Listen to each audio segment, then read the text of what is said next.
他脑袋里长了蜘蛛，每天都要用吸尘器吸出来，这些就是从鼻子里吸出来的，吸出来的时候都是活的。他觉得脑袋里一定有个蜘蛛窝，甚至还在不停地产卵。这些蜘蛛天天都在他的脑袋里面爬，把他痛苦了好几年。为了缓解疼痛，他不停地敲打脑袋，还要去碾碎正在脑袋里到处爬的蜘蛛。办法想了好多，医院都去看过了，但依然不能解决问题。长期的痛苦导致他从150斤降到了现在的100斤。他认为彻底把蜘蛛消灭的方法就是把自己火化了，和蜘蛛同归于尽。为了帮助他，大家找来了专家。专家仔细观察吸出来的蜘蛛，发现这些蜘蛛竟是不同品种的。专家还说蜘蛛根本不可能在我们体内生存，但大叔却不能接受这个观点，因为自己实实在在的能感受到蜘蛛带来的疼痛。他觉得专家根本不能理解自己，实在没办法了。大家又带他来到了大医院，经过内窥镜仔细检查，还是找不到蜘蛛的任何踪迹。然后又推他去照 CT， 片子看了半天也没有发现问题，真的是奇怪。结果没想到在他走了之后，医生却无意在片子里看到几个奇怪的白点，还真有点像一个什么东西做的窝。他回去之后症状依然没有减轻，蜘蛛反而变本加厉地折磨他，他只能猛地往身体里面灌药，在鼻子里面也涂药水。他整夜无法入睡，甚至在吸入烟雾后捂住鼻子，想把蜘蛛熏死。虽然这样自己也不好受，但是总归能让蜘蛛消停一点。不久后，医生把他请了回去，想看看他的脑袋里那个东西到底是什么。经过仪器查看，发现原来那白色的东西是他年轻的时候做颈椎手术留下的固定器，并不是什么蜘蛛窝。那蜘蛛到底是哪来的？大家研究了半天，发现蜘蛛是从他吸尘器的缝隙里面钻进去的，也就是说这些蜘蛛本来就在吸尘器里。一切都是误会，解决了这块心病。2个月后，当大家再次见到他，精神面貌已经远超过去，成为了一个正常人。这猫有个怪癖，连医生都大为震惊。主人又把泡菜和米饭拌在一起，给他做了个泡菜拌饭，但小白很挑剔，只吃了拌饭中的泡菜，一粒米饭都没吃。主人说小白是流浪猫，刚捡回来的时候他什么都不吃，不停，才知道这猫喜欢吃泡菜。主人带他来到宠物医院，医生听完也大为震惊。一番检查下来，小白身体却很健康，只能说他天赋异禀。不过呢，医生还是建议要少吃泡菜。主人也很听话，回家就给小白做了泡菜味的猫粮，把猫粮和泡菜混合在一起。没想到啊，天生傲骨的小白竟然配合吃了起来。那就希望小白尽快戒掉泡菜，做个正经猫咪吧。整条街只有这棵树，每天早上都会剧烈晃动，鸟都不敢在此停留。往下一看，才发现有个大叔在疯狂的拿头撞树，哐哐1分钟就要撞60次，都撞出血了。大叔却说这样对身体好，脑袋锻炼完，肩膀也不能少，拿出药膏随便涂一涂就好了。这样真的不会痛吗？大叔轻蔑一笑，说自己已经锻炼5年了，还让记者摸摸看，果然已经练就出了厚厚的老茧。大叔还一脸傲娇，劝大家不要模仿，否则很可能脑袋开花哦。这条街上的店主都说，每天都能看到大叔撞树，就没见过额头不流血的时候。不过呢，还是心疼这棵树多一点。大叔看起来一身的暴力，工作起来却非常安静，为啥会选择这种奇葩的锻炼方式？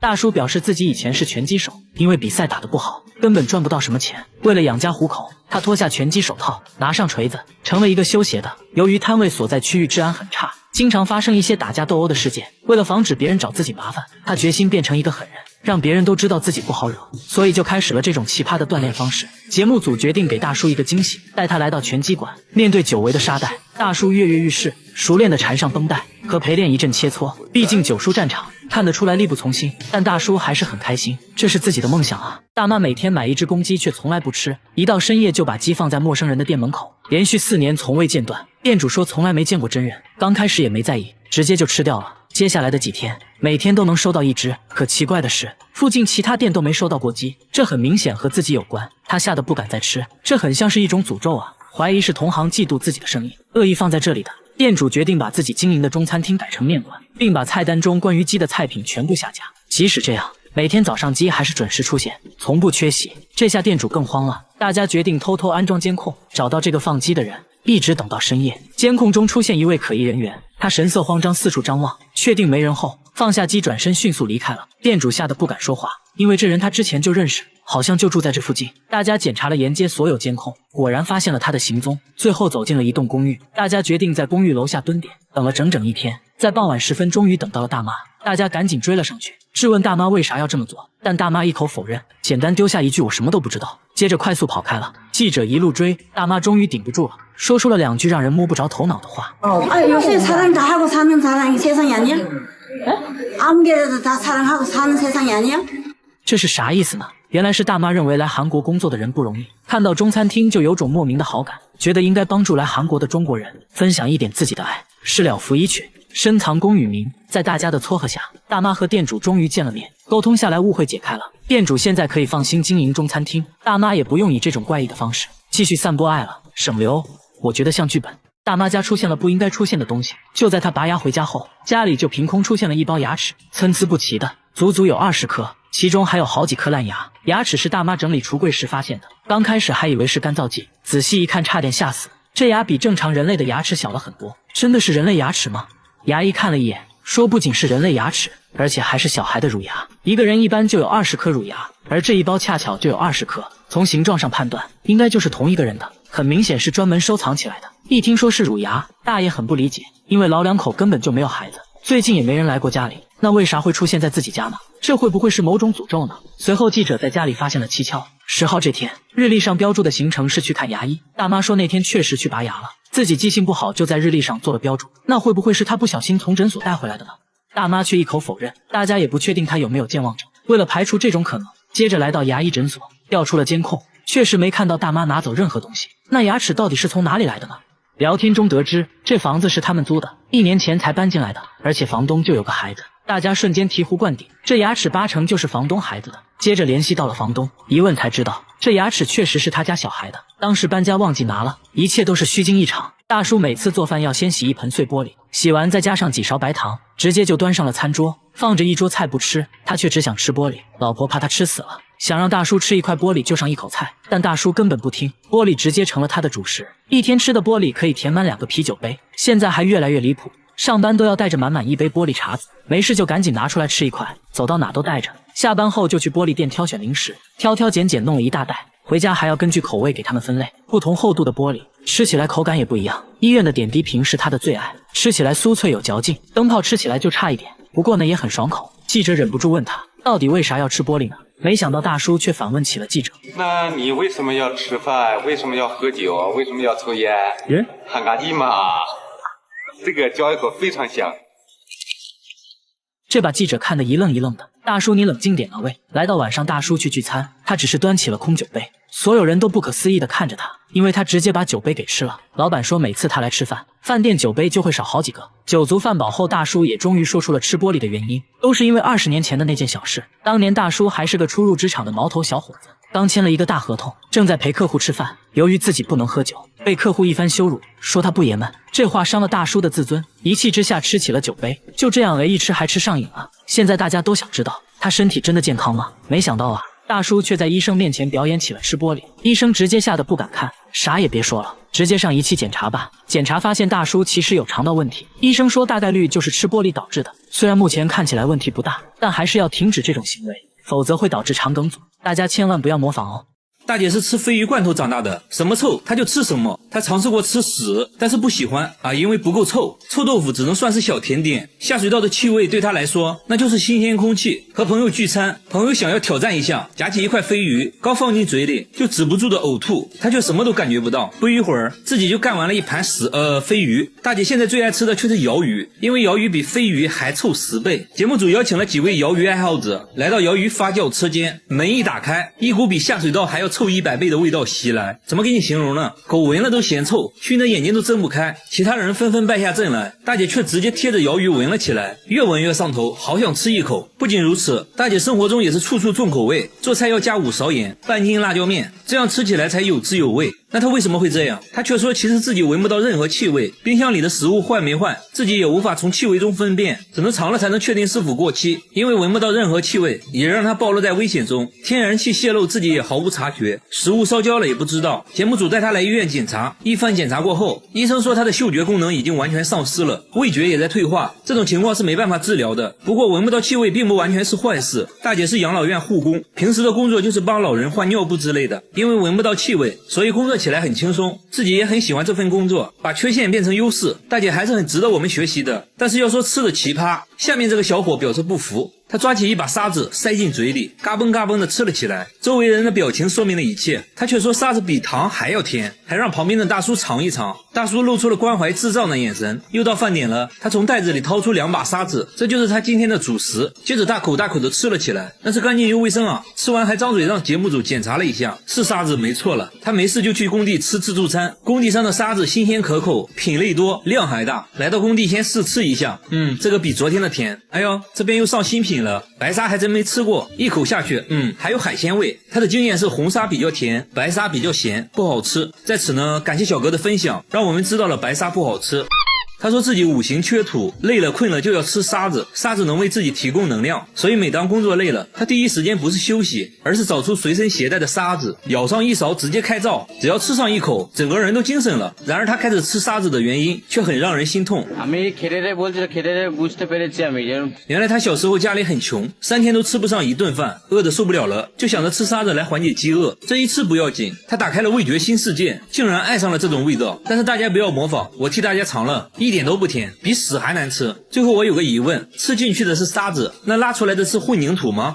没钱的吃沙子，那有钱的吃啥呢？下面这个小哥就很搞笑，他一吃东西就会流泪，并不是辣哭的，就算吃米饭也会止不住的掉眼泪，而且只有左眼会流泪，吃饱以后就不会流泪了。而当他看电影被感动了，就换成右眼流泪了，2只眼睛分工明确，就很神奇。妈妈说他出生的时候就这样，只有1只眼睛流泪，还给节目组看了照片，但照片上明明2个眼睛都在流泪啊。妈妈说是因为他手里还拿着零食呢，正好凑齐了一对。他说吃不同食物流泪的程度也不一样，好吃的流泪多，口味一般的只会掉2滴意识一下，所以公司聚餐都会让他先吃，看泪水大小判断食物美味程度。妙啊，这种特殊技能对工作也有一些影响。他是一位歌手，在外演出化好妆后就不能吃东西了，调皮的同伴强塞给他一粒爆米花，没一会儿眼泪就掉下来了。节目组带他来医院做了全面检查，医生说很可能是神经末梢问题，接着又对眼睛做了测试，医生说这种病叫鳄鱼的眼泪，是由于唾液神经和泪腺交织在了一起，吃东西流的泪应该是唾液，只是有点恶心而已，并不会对身体造成任何伤害。最后小哥也说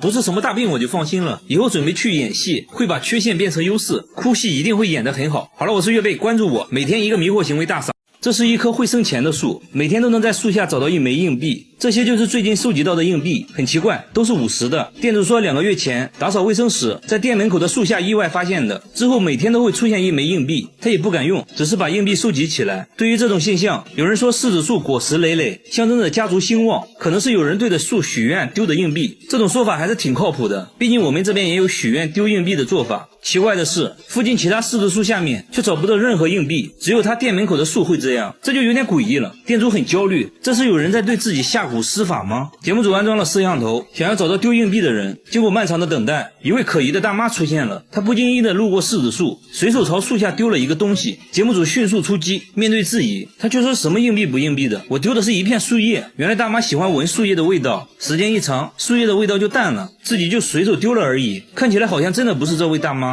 节目组决定继续观察，一直到深夜都没有出现可疑人物。第二天早上7点起床到树下一看，再次发现了硬币。节目组赶紧调监控，发现了一个行为可疑的大妈，她在早上5点的时候有目的的朝树下丢了一个东西，随后匆匆离开。店主看到这一幕讲话了，原来这个大妈是收废品的，每天都会来店里收废纸箱。为了确定丢硬币的是不是她，店主在1枚硬币上做了记号。没一会儿大妈又来收废品了，随后在店里买了1杯咖啡，店主把带记号的硬币找给了她。大妈刚出门就把硬币丢在了树下，随后店主找到硬币确认了，一直丢硬币的人就是废品大妈。节目组赶紧追了上去，大妈也承认了丢硬币的就是自己。至于为什么一直这样做，大妈说店主每天都会把废纸箱给自己，而且还不要钱，为了感谢店主又怕店主不接受，才会偷偷的把硬币丢在树下。至此真相大白，一个温暖感人的灵异事件。大妈最后也向店主解释了一切，和废品大妈一样，下面这位大妈也有反常行为。大妈交不起水电费，却每天给陌生商贩送钱，每人大约给2万，而且还不买东西，不要的话她会把钱丢进下水道。市场里的商贩都无缘无故收到过，就连街头卖菜的大爷大妈也收到过。这种奇怪的行为每天都会上演，而且最近金额也在变大，有人竟然一次收到了17万。大妈送钱也从不废话，丢下钱就走，假如一天要发10万，1年就是3600万。有人认为大妈可能中了彩票，然后想做善事回报社会，不然普通人根本没这么多钱。钱。节目组在他经常花钱的路口安装了摄像机，经过漫长的等待，一个拉着购物车穿红色衣服的女人出现了。她先来到银行取钱，取完钱随手把一些钱送给了旁边坐着的老太太。老太太说，真的奇怪，我都不认识她啊。大妈刚离开银行就开始给路边的小贩发钱，发完继续去下一个地方。节目组追上大妈想了解下情况，大妈发现了摄像机，拉着购物车就溜了。大妈的迷惑行为还在继续，买了几个汉堡后给旁边的人分了几个，路边树底下丢一个，剩下的直接丢进了垃圾桶，这多少就有点浪费啊。经过长时间的沟通，大妈同意让节目组跟她回家。和大家想象的不一样，她家里很破，而且家里只有大妈一人，那她为什么要给别人送钱？大妈却一口否认，说自己没有给别人送过钱。交不起水电费的大妈每天却给陌生人送钱，问她为什么这样做，大妈却说自己没有给陌生人送过钱。节目组说我们都拍下来了，就是你啊。大妈改口说自己是奉命办事的，是大山守护神让自己这么做的。然后大妈又扯了一些有的没的，越说越玄幻。节目组还发现他家一直没有交水电费，大妈的存折上也只有几万块，看起来生活本身就很困难了，根本不足以支撑他每天出去送钱。这时大妈又说自己把股票卖了，但看起来像是临时编的谎话。第二天大妈又去了银行，把刚取出来的15万直接放在大厅的凳子上，谁想要谁要。节目组把钱收起来还给大妈，大妈突然哈哈大笑，直接把钱丢进了下水道。这种反常举动，节目组觉得有必要带大妈去看医生了。街道办事处的工作人员都知道大妈的情况，想要帮助她都被拒绝了。节目组想要说服大妈去医院，还是被拒绝。接着大妈还哭了起来。经过连续几天的劝说，大妈同意去医院。一番交流过后，魏浩宇医生认为大妈患有精神分裂症，同时还出现了幻觉，都是由于长期缺爱导致的。医生建议大妈要敞开心扉，分享自己的感受。街道办事处表示会帮助大妈，给她温暖，让大妈感受到被爱。曾经收到大妈钱的商贩也表示会把钱还给大妈，希望她能好起来。至于她的钱到底哪里来的，节目中也没说明白。就这样吧，如果现实中遇到这种送钱的人，你们一定不要大惊小怪的，请叫上我，谢谢。我是月贝，关注我，每天一个迷惑行为大赏。他要挑战2天减肥40斤，还说减肥是世界上最简单的事。现在体重192斤，腰围104厘米。废话少说，挑战开始。他先穿上6件保暖内衣，外面再套上2件羽绒服。要知道这可是夏天啊，外面气温38度。这还没完，他竟然打开了取暖器，就这样在密闭的房间内跳绳，1分钟要跳200个。没一会儿他就满头大汗了，但他并没有停止，跳了整整3小时。完事后脱掉上衣，轻轻一拧。他信誓旦旦地表示已经减掉10斤了，开什么玩笑，来直接上秤。我去，184斤，3个小时内竟然减掉了8斤。他没有休息，连口水都没喝，接着来到健身房，穿着羽绒服跑步，周围人都看呆了，这该不会是个傻子吧？就这样运动加节食24小时后再次上秤，现在体重减到了177斤，24小时内一共减掉了15斤。照现在的速度来看，2天减40斤，感觉真的能实现啊！挑战还在继续。第二天一大早，他就穿上羽绒服开始跑步了，还都是跑的上山路。回家后妈妈喊他吃饭，他却在冰箱拿了2块冰块含在嘴里，继续疯狂跳绳。现在已经过去了32小时，就要进入最后的冲刺了。结果节目组却在街边的便利店找到了他，他竟然偷偷的吃烤肠，接着还喝了1罐可乐，还说不吃饱哪有力气减肥。不过还好，回家后他继续运动到深夜。第二天一早，挑战时间到，他已经准备好上秤了。结果现在体重是166斤，也就是2天内减掉了26斤。虽然有一点点打脸，但这样也很夸张了。他认为是烤肠和可乐影响了自己，还说自己最高纪录1天减过30斤。那么他为什么要用这种方式减肥？原来他曾经是一名拳击手，拳击比赛是分重量级的，为此他进行过无数次的节食减重，知道如何快速的减重和增重。但是大家不要模仿，毕竟人家是专业的，是个狠人。但是要说狠，下面这个男人表示不服。大叔疯狂的用脸撞树，1分钟要撞60次，树枝被撞得来回摇晃，头上都出血了。他却说自己在锻炼身体，随后拿出502涂在流血的额头上，真是个狠人啊！节目组摸了一下，确实硬邦邦的，真的不会痛吗？大叔轻蔑一笑，说我都做了5年了，还劝大家不要模仿，不然很有可能脑袋开花。妻子说从来没见他额头好过，因为他每天都会撞树。说实话，我有点心疼那棵树了。大叔工作时却很安静，完全没有暴躁的样子，那他为啥会选择这种奇葩的锻炼方式？原来大叔曾经也是个拳击手，因为比赛打得不好，根本赚不到什么钱，但是要养一家老小，他不得不退出拳击，最后开了个修鞋店，而且店铺所在区域治安很差。他他要让别人都知道自己不好惹，这样就没人可以找自己麻烦了，所以就开始创树了。节目组决定给大叔一个惊喜，带他来到一家拳击馆。面对久违的沙袋，大叔跃跃欲试，激动地说自己已经30年没来过拳击馆了。说着说着声音都沙哑了，熟练地缠上拳击绷带，和陪练一阵切磋。毕竟久出战场，看得出来力不从心，但是大叔还是很开心，这是自己的梦想啊。大叔受伤会用502，然而下面这个大爷也会用一个奇葩的东西。他全身贴了100张狗皮膏药，手上来1张，额头来1张，耳朵下巴也不能少，除了眼睛都贴上了狗皮膏药，然后就安心的笑了。家里还存了上百箱的膏药，但妻子却说他根本就没病，也没有关节炎，甚至比同龄人还要健康，吃骨头比狗吃的都快，下地干活也没有任何问题。由于身上贴满了膏药，太阳一晒就会变得很烫，所以他不能长时间在地里干活。村里人都不能理解大爷为啥要给自己贴膏药。每天晚上睡觉前，妻子会帮大爷贴膏药，不一会儿就用掉了100张，只有这样大爷才能安心的睡觉。长期贴膏药对他皮肤造成了严重伤害，有些部位出现了溃疡。节目组带他来医院检查，医生说由于膏药的刺激，他得了皮炎，必须马上停止贴膏药。那他为啥10多年来每天坚持贴膏药？原来10年前大爷不小心掉进了一个大坑里，过了3天3夜自己才慢慢爬了出来。从那以后他开始每天做噩梦，感觉有1万只蚂蚁在身上爬来爬去。偶然贴了一次狗皮膏药后，竟然连续2天都没有做噩梦。从那之后就离不开膏药了。身体没问题的话，那8成就是心理问题了。心理医生给大爷做了专业的心理测验，结果医生却说大爷没有任何心理问题，而且狗皮膏药中确实有一些凝神成分，鉴于他皮肤问题，医生还是建议少用膏药，可以定期来医院做辅导，慢慢改掉坏习惯。我怎么感觉大爷就是单纯的不想下地干活啊？好了，我是岳贝，关注我，每天一个迷惑行为大赏。你因为智齿疼得睡不着，来医院才发现这颗智齿竟然是横着长的，并且完全埋在了牙龈里，外观上根本看不出来，直到切开牙龈才知道这颗智齿有多可怕。不过不用担心，现在就给你拔掉。医生在你脸上蒙上块布，只露出嘴巴，接着在智齿周围不同部位打3次麻药，稍微会有点刺痛感，但很快你就没有任何感觉了。接着给周围消毒。根据智齿生长角度切开牙龈，因为麻药已经生效，基本不会感到痛。如果这时你感觉疼痛难忍，一定要举手示意。医生用镊子掀开牙龈，就看到了埋伏的智齿，但这仅仅是冰山一角，智齿大部分还镶嵌在牙槽骨中。这时要用球钻削一点牙槽骨，通俗点讲，就是用电钻钻你的骨头。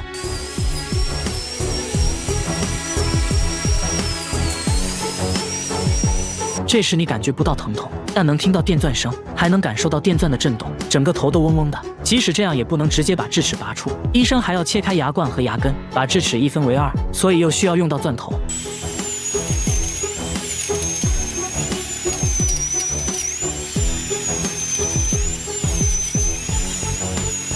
现在看来，切开的牙冠部分还是无法直接取出，还得竖着再切一次。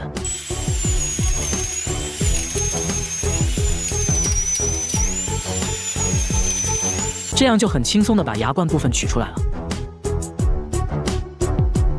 现在只剩下牙根了，由于埋得太深，还要再削一点牙槽骨。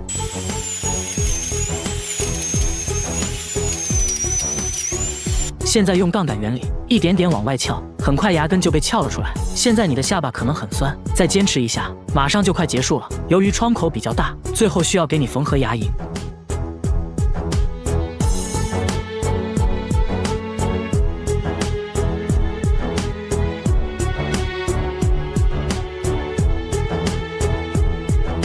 就这样打个漂亮的结，剪掉多余线头，就结束了战斗。为了让牙龈尽快愈合，你需要咬住一块纱布，保持2个小时，1周之后来拆线，期间不可以喝酒抽烟，避免激烈运动。拔掉智齿，你有没有觉得轻松了很多？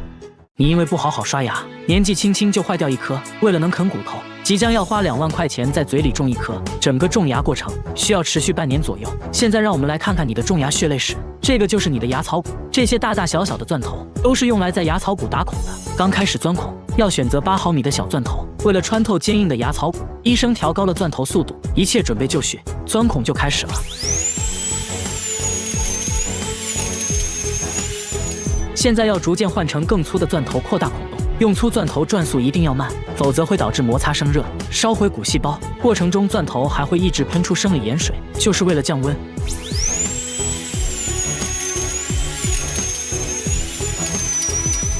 现在使用螺丝纹钻头，将孔的上端继续拓宽，这是为了让孔洞和种植体完美契合。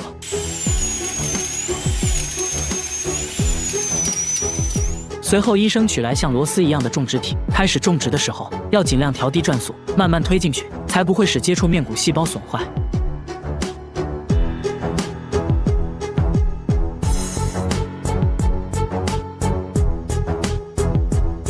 接着还需要使用扭力扳手把种植体拧紧。现在要将愈合基台连接到种植体上。等缝合好牙龈，大概就是这个样子。这时牙槽骨中的种植体会和周围的骨细胞慢慢融合，这个过程叫做骨结合，最短需要2到3个月，最长6个月左右。经过了几个月，牙槽骨和种植体已经充分结合，就可以把临时愈合基台取下，然后安装上永久愈合基台。现在需要安装人工牙冠，人工牙冠中间的洞是为了以后修理种植牙的时候方便拧开里面的螺丝，但现在要先用树脂填充，接着用灯照射固化，到这里你的牙就种好了，看起来和真牙一模一样。现在就可以去啃骨头了，一定要记得好好刷牙。用黄金来补牙是种怎样的体验？看到最后，我承认我羡慕了。等你躺平后，医生先用金刚石钻头去除腐质，腐质也就是蛀牙上的黑色物质。为了将腐质去除干净，需要在几处做好标记，沿着标记保持垂直，一点点去除。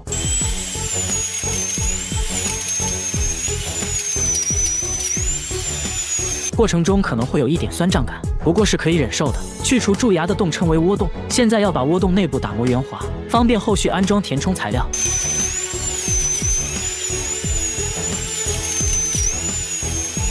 接着吹干窝洞内的水分，你这颗牙坏得很深，内部还有残留的腐质。医生换上小钻头继续去除，腐质已经靠近了牙神经，过程中要尽量小心。再次吹干牙齿内部，现在腐质已经清理完毕，接着就进入了修复环节，先涂抹上一层粘合剂。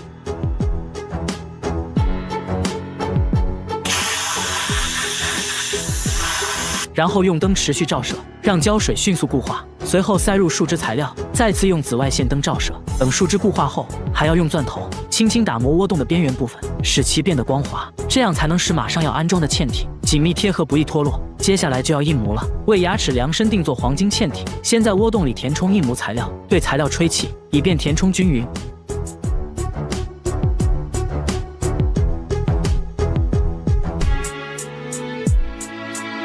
用力按压后，等印模材料变硬，就可以根据印模制作黄金嵌体。等嵌体制作完成后，医生会再次涂上粘合剂，接着给你安装金灿灿的黄金嵌体。把多余的粘合剂擦干净，等它固化后，黄金嵌体就牢牢粘在了你的牙齿上，这样你又可以啃骨头了。好了，做完了，醒醒吧！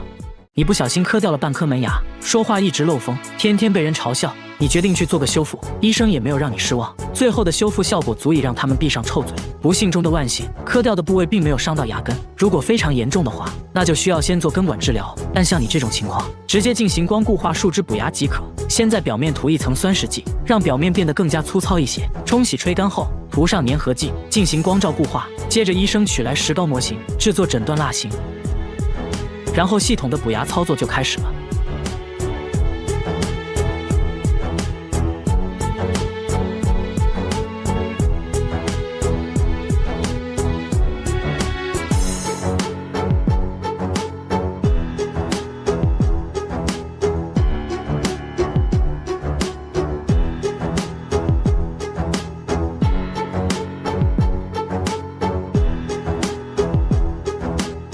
大家记住，如果牙齿不小心磕断了，第一时间保存好磕断的部分，赶快去找牙医进行修补，效果会更好。